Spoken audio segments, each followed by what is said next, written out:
Salut à tous, je suis tout seul aujourd'hui à Toulouse, au Quai des Savoirs, pour une vidéo qui prend la suite de celle de l'année dernière, Où va la vulgarisation? On y avait pleinement pris conscience de l'importance de l'expérience personnelle dans la transmission des savoirs. Et depuis, on développe dans nos vidéos cette façon de transmettre la beauté qui nous touche dans la littérature et les questionnements qu'elle engendre. Mais la temporalité d'Internet n'étant pas la même que la temporalité habituelle, on a, un an après, plein de nouvelles questions.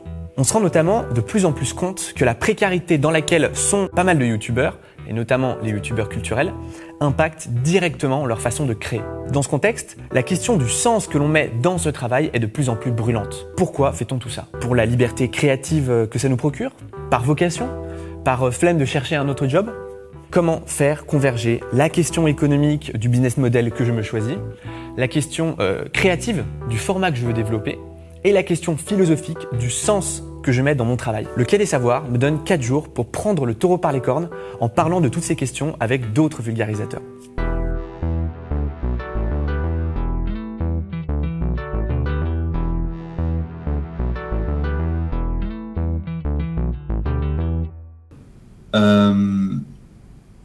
Je vais pas te mentir, je me dis régulièrement, ça se trouve dans 6 mois c'est fini. Parce qu'à un moment donné, si l'audience ne suit pas, même si tu fais pas ça pour ça à la base, bah t'as moins envie parce que tu dis bon bah les gens sont moins intéressés. Je pense que cette euphorie où on se dit bah je suis prêt à tout, je suis prêt vraiment à sacrifier parfois ta vie de couple, tes vacances, enfin pour créer des choses et puis montrer que tu es tout le temps là, tu es tout le temps là pour ta communauté, tu es tout le temps présente, on peut te faire confiance. Je pense qu'au bout d'un moment, bah ça se paye. Tous ces efforts qui impliquent des sacrifices, parce qu'il y en a, c'est-à-dire vraiment on met énormément de temps donné qui n'est pas un temps qu'on utilise pour des vacances. Moi, j'ai pas appris de vraies vacances où vraiment je ne pense pas à... J'ai plus ce rapport à l'écriture parce que finalement faire des vidéos c'est un rapport à l'écriture au quotidien. Si ça paye pas, si à un moment donné il n'y a pas de la reconnaissance sur le long terme, ben est-ce que ça continue en fait? Est-ce que ça... Clairement, c'est vrai que si je regarde les chiffres, ça devient de plus en plus déprimant. Hein. On est tous un petit peu dans ce goût-là. Je pense que c'est lié au fait qu'il y a de plus en plus d'offres, que la qualité est de plus en plus grande et que le temps que les gens peuvent consacrer aux vidéastes est de plus en plus court. Donc ça fait qu'effectivement, on fait globalement de moins en moins de vues. Bon, après, ça marche quand même. Hein. Je me plains vraiment pas du tout. En fin de compte, je m'en sors plutôt très bien. Mais c'est clair que par rapport à toutes les opportunités que j'ai, c'est pas si évident que ça que faire des vidéos sur YouTube soit le meilleur usage de mon temps, mais bon, c'est quand même celui que je fais. Peut-être par paresse, c'est pas faux, okay, il y a une sorte d'habitude qui s'est créée et qui fait que c'est agréable. Sur la partie YouTube nous force à nous professionnaliser et à augmenter le niveau de qualité des vidéos. Moi je pense que c'est pas YouTube, je pense que c'est nous. Ouais.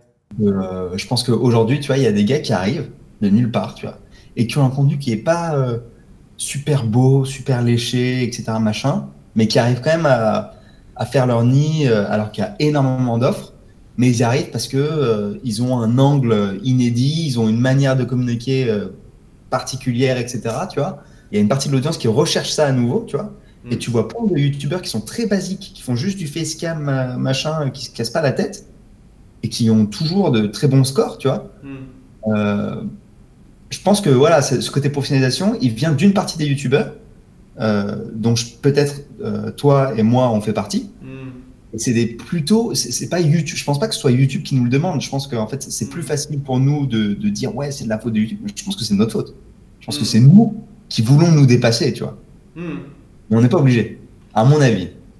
Au niveau économique, moi, enfin j'ai jamais prévu un plan de quoi que ce soit. Il se trouve que j'ai réussi à en vivre assez rapidement, mais j'ai eu de la chance. C'est via Tipeee, moi, essentiellement. Tipeee, ça veut dire qu'il faut que tu aies 600 abonnés, à peu près. Enfin, 600 personnes qui soient prêtes à te donner régulièrement. En gros, si tu as 600 personnes... Si tu es tout seul. En fait, si c'est ça aussi le truc. C'est ça, en étant tout seul. En étant tout seul, je suis plus totalement tout seul d'ailleurs, mais en tout cas, ouais, effectivement... pour arriver en gros à en vivre, c'est quelque chose de l'ordre de 600. Quand tu y penses, c'est pas énorme d'ailleurs, 600, c'est ça qui est intéressant. Je dis 600 parce qu'en gros, un type moyen, parmi les types réguliers, c'est 3 € à peu près. Donc avec 600 abonnés, ça te fait 1800 €, ça me faisait mon salaire de prof. Donc je me disais, bon, au moins niveau financièrement, je suis pas en train d'y perdre. Mais en fait, c'est difficile de dépasser ça, honnêtement. J'ai jamais dépassé beaucoup les 600 tipeurs. Mais c'est clairement un modèle un peu dangereux, quoi. Enfin, tu dépends de 600 personnes. Ce qui manque que dépendre d'une institution. C'est ça aussi un truc. Ouais. C'est-à-dire que la contrainte, elle est un peu différente, mais il y a quand même une contrainte. C'est-à-dire que quand je sors une vidéo, je m'inquiète un petit peu parfois de l'effet que ça peut avoir sur des tipeurs. C'est vrai. Mais après, comme c'est très flou, comme je ne sais pas du tout qu'est-ce qui peut leur faire plaisir, qu'est-ce qui peut ne pas leur faire plaisir, en fin de compte, ça me crée pas une contrainte bien précise. Mais bon. Clairement, on ne peut pas être totalement indépendant, quoi. Sauf si on a un espèce de salaire garanti, quoi qu'il arrive, et qu'on touche en quelque condition que ce soit. C'est le seul cas où on serait effectivement libre de toute...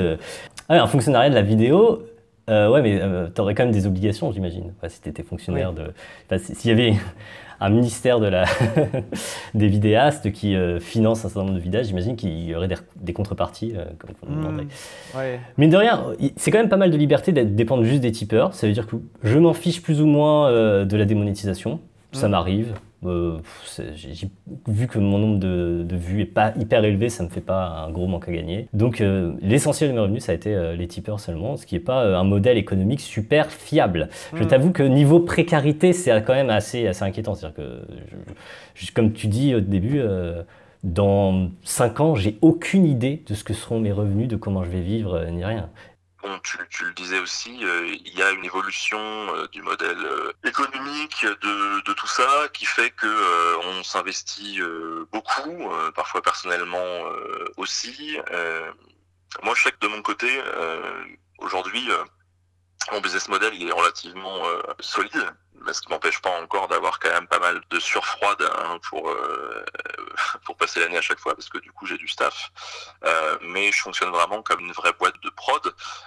Donc j'ai des commandes, et là-dedans aussi, il faut que mon ton puisse s'exprimer. Alors moi j'ai la chance d'avoir une très grosse audience, donc je peux imposer entre guillemets ma façon de voir.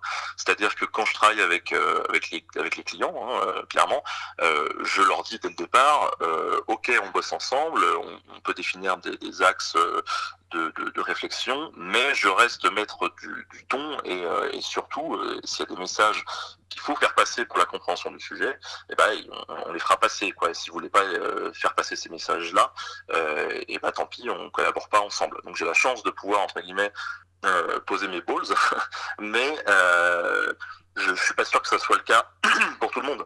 Le jour où ces clients-là me disent mais nous on veut que tu dises seulement ce qu'on veut nous et pas le reste, ça deviendra de plus en plus compliqué. Aujourd'hui ils voient bien que c'est pas dans leur intérêt, mais bon, peut-être que ça peut changer dans 2-3 ans, j'en sais rien.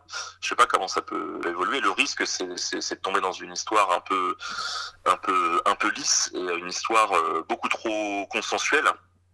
Et j'ai envie de dire que c'est peut-être pour ça aussi que c'est ce qui se passe à la télévision parfois, ou à la radio. Ça prend pas beaucoup de risques, ça va taper sur l'histoire des grands, les trucs de riches, les machins, tu vois, c'est dans le face, les trucs qui font un petit peu rêver, tu vois, ça remue pas trop la merde, quoi. Alors que l'histoire en tant que telle, elle doit remuer ça, clairement, et même sans porter de jugement, elle doit la remuer, quoi.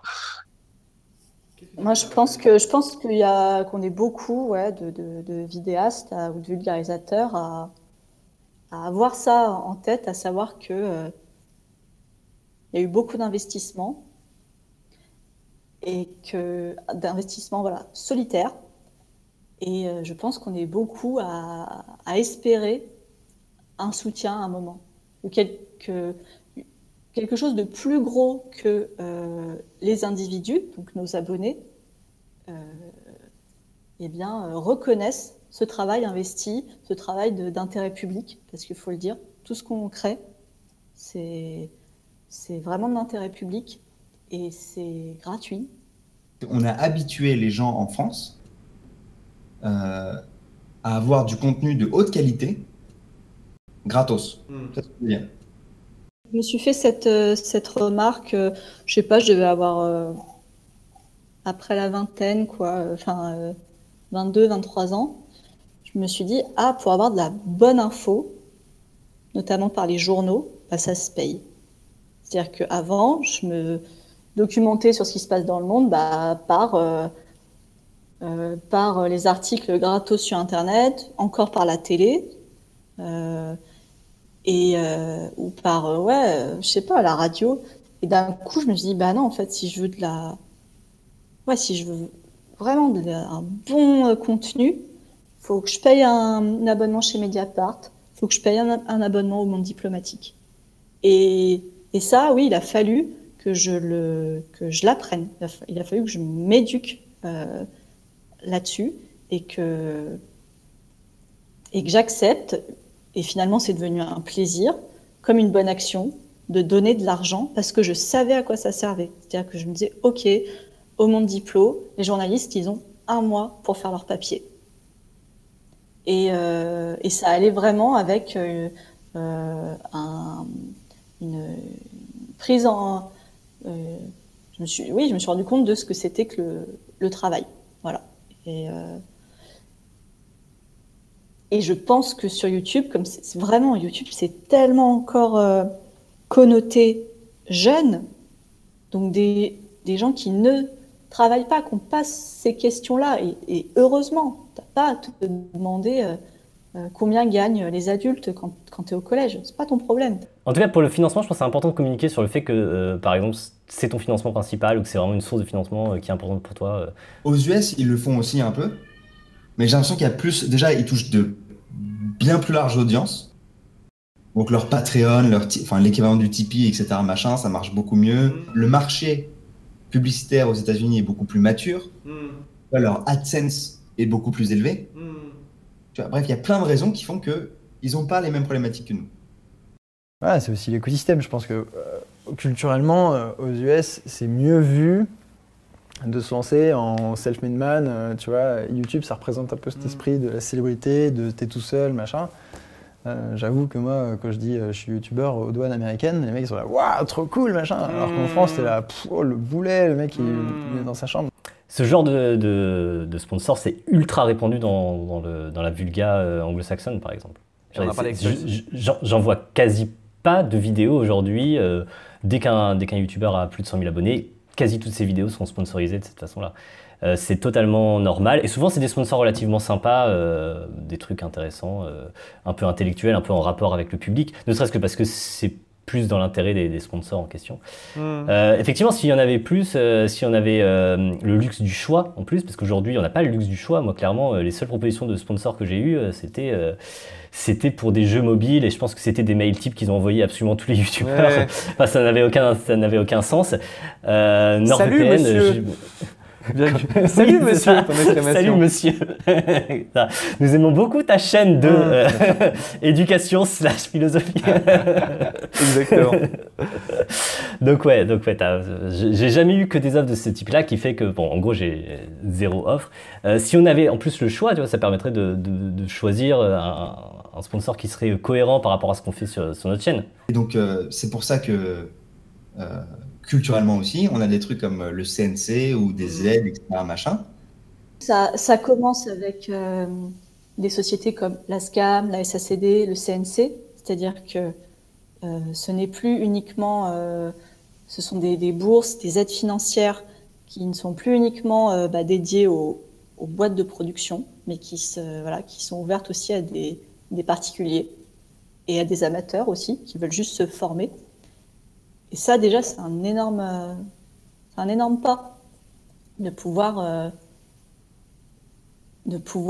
soumettre ton travail, en proposer, qu'on te file de l'argent en ayant simplement livré un pitch, qu'il soit écrit ou qu'il soit filmé. Et ça, il faudrait que ça s'étende. Mais aussi, il faudrait que l'État, et notamment le ministère de la Culture ou de l'Éducation nationale, s'y intéresse, mais s'y intéresse pas seulement en nous invitant, en nous repérant, mais paye les services. Grâce à l'aide du CNC et tout, on a fait plein de vidéos, j'ai pu tester des formats différents, tu vois, et puis j'en ai trouvé un qui marchait vraiment bien. Et ce format-là, maintenant, je le fais, et puis à chaque fois, ça marche très bien. Donc, c'est lequel ? C'est plutôt le côté React, où je parle à l'écran, et puis je parle à la caméra, et puis tu vois, je réagis. Chaque vidéo qui est faite sur ce format, elle fonctionne vraiment pas mal. Donc le truc, c'est que du coup, je sais que je peux embaucher un monteur il fait que ça. Mhm. Moi, j'en fais plein. Du coup, la chaîne, elle génère des revenus qui permettent de payer le monteur. Et tu vois, ça fonctionne en truc. Si je refais une autre demande, ce sera pour genre rajouter un autre élément dans le truc. Tu vois. Donc c'est comme ça que fonctionne un peu le CNC. C'est-à-dire, enfin, en tout cas, cette demande d'aide, c'est-à-dire que tu dois prouver que ça a fonctionné. Le plan que tu avais a fonctionné. Tu vois. Donc voilà, et effectivement, ça a fait tenir la chaîne de ouf. Ça l'a fait grandir en fait, à une vitesse qu'elle avait jamais vécue avant. En termes, tu veux dire juste d'abonnés, en nombre d'abonnés, de vues. En nombre d'abonnés, de vues, même de format, ça m'a permis de faire des trucs un peu ambitieux. J'ai plein de projets de vidéos un peu, tu sais, ces vidéos en voix off, un peu travaillées ou avec un message un peu plus profond que juste. Ennui, comme ça. Ouais, ce genre de choses. Et en fait, ces vidéos-là, je les conçois jamais comme des conférences ou quoi. C'est vraiment parce que il y a la musique, il y a le montage, il y a la réalisation, et je veux faire un truc qui percute les gens, et que quand ils prennent leur douche une semaine après, ils y repensent, tu vois. Ou 5 ans après, tu vois, qu'ils se disent « Ah putain, c'est vrai qu'il y avait cette vidéo-là, j'avais badé, ou j'avais trop kiffé, j'avais rigolé, et après j'avais pleuré. » Enfin, tu vois, en gros, un truc qui porte après avec eux, quoi, et qui change définitivement leur façon de voir le truc. J'ai ça, c'est un peu des projets, quoi, mais c'est ça que j'aimerais être. C'est-à-dire, c'est là-dedans que moi je trouve le sens. C'est dire, je vais changer votre vision de tel truc, tel concept, et je vais le faire en vous émouvant et en vous, tu vois, en contre-intuitivant. Je ne parle pas bien français, mais moi, en gros, en vous brusquant le cerveau, quoi, tu vois. Et tout en vous faisant chialer ou je sais pas. C'était un peu l'idée derrière le deuil numérique, tu vois, des trucs comme ça, et c'est des vidéos dont on parle beaucoup. C'est-à-dire que toutes les autres vidéos sont peut-être très sympas et elles font peut-être 2 fois les vues. Les vidéos où je parle face caméra devant un décor avec des posters collés derrière, tu vois, mais celles-là, elles laisseront pas une trace de ouf, enfin, elles laisseront un petit truc, tu vois. Et j'avoue que j'essaye de faire ça un peu. C'est un peu là-dedans que je trouve le sens. C'est dans les réactions des gens, tu vois, qui sont émus et qui me disent putain, ça m'a.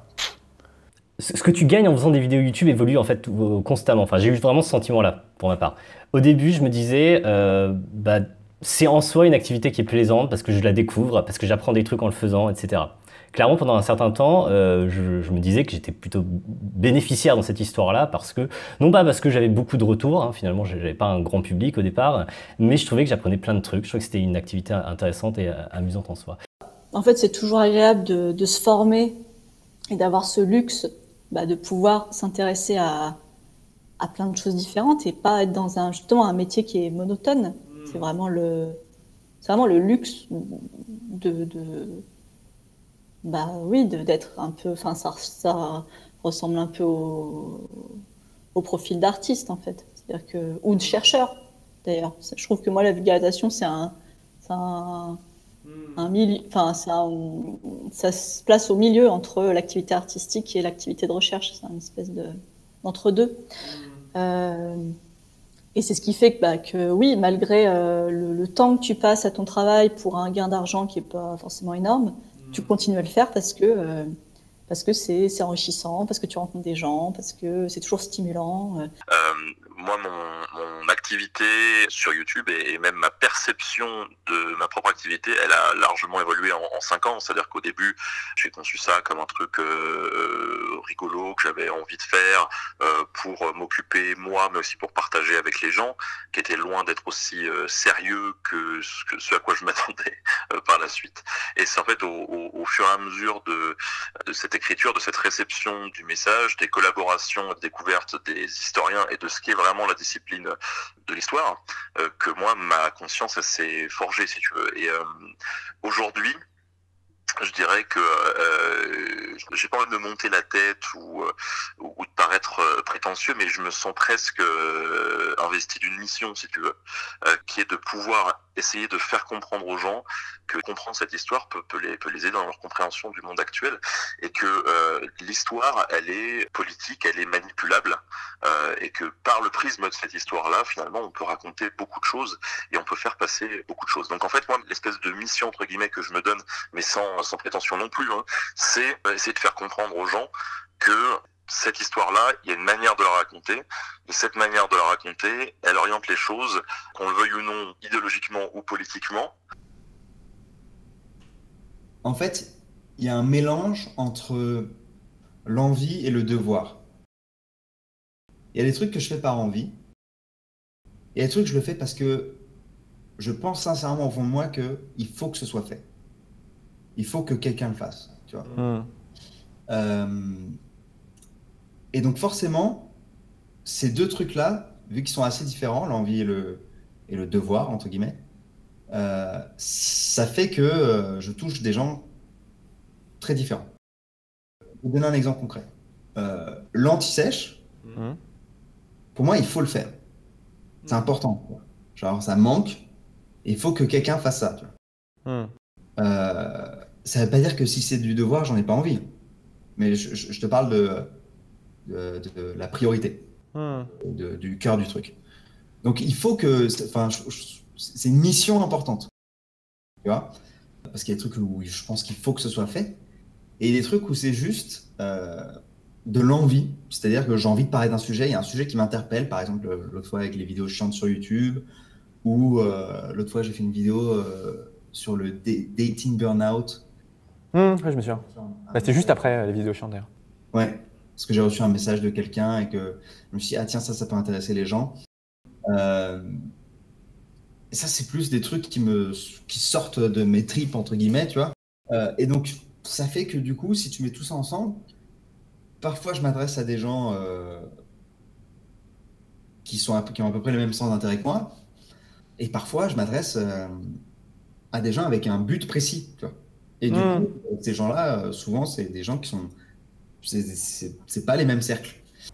Et c'est là-dedans que moi je trouve le sens. Et comme je ne peux pas faire ce genre de choses avec les médias traditionnels, tu vois, c'est hors de question que j'aille, que je me divertisse de ma chaîne, tu vois. Enfin, je peux pas aller ailleurs. C'est ma chaîne avant tout. YouTube, c'est la finalité pour l'instant. Enfin, c'est triste à dire parce que c'est une plateforme, machin truc, mais enfin, la vidéo sur Internet, c'est la finalité pour moi. Et même les bouquins, les trucs comme ça, plus ça va, plus je me dis, franchement, je suis pas sûr que ce soit là que, tu vois, que j'ai un truc à apporter, quoi. Donc, ouais, dans la recherche de sens, je pense que j'ai, pour l'instant, trouvé un peu ma voie, on va dire, un truc que je kiffe faire. Après, je dis pas que j'ai trouvé la façon de faire.